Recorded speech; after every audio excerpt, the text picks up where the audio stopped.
Oh, would you look at that? Doing a little testy test here. Okay. It's been a minute since I've done this.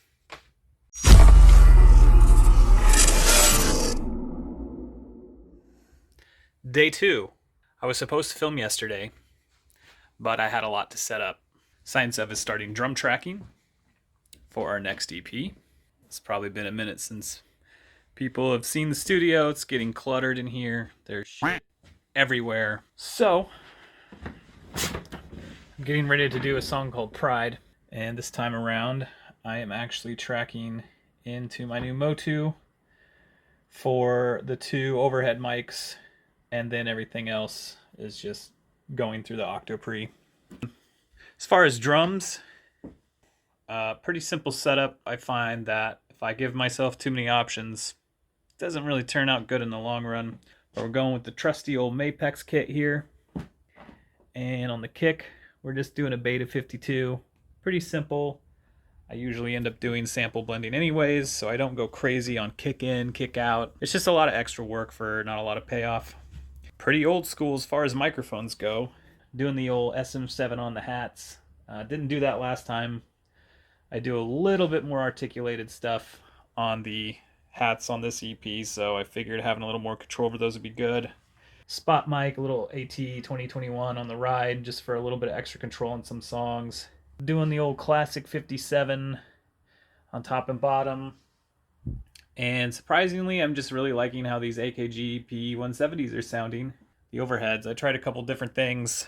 Wasn't too thrilled with it. I had tried ribbons in the past, and they're nice, but like, they're a little dark. I have dark cymbals.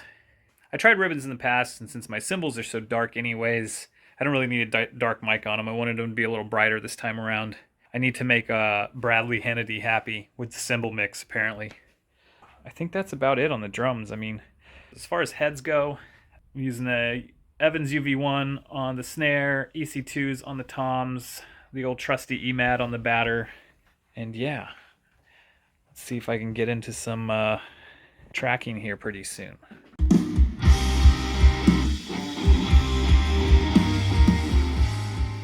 Basically what I do is I kind of build my templates off the first song and then make templates off that.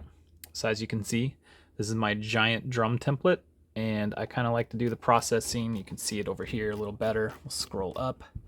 I like to do like a main drum bus, and then I like to put all the different elements of the drum on their own bus, so I can process the kick differently, the snare differently, the toms differently, the cymbals differently, and then they all feed into the main bus, which I can do some final processing on.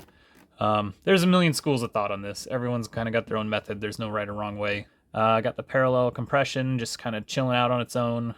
The effects bus for the drums. Guitars, I like to keep the crunch and clean separate. We haven't gotten to that stage yet. Super awesome, learned from Jared Naff.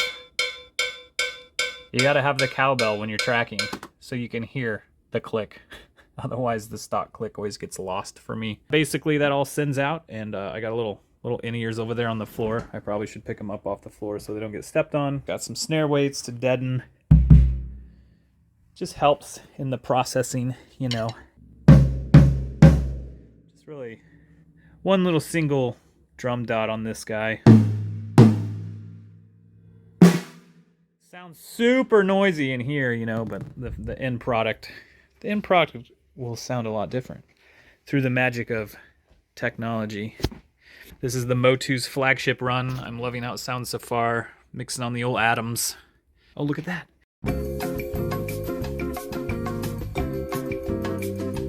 Get the album. But yeah, once the Pride tracks come in, what will I do?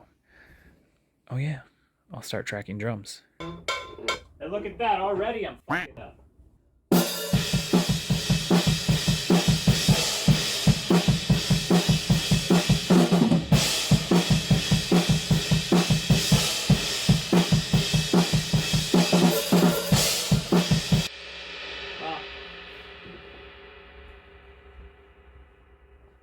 You get the point.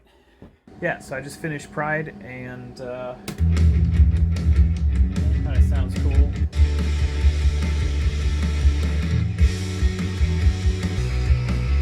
Just finished the song. Probably can't hear it, but there's some sweet drops in there. Anyways, yeah. Got more songs to do.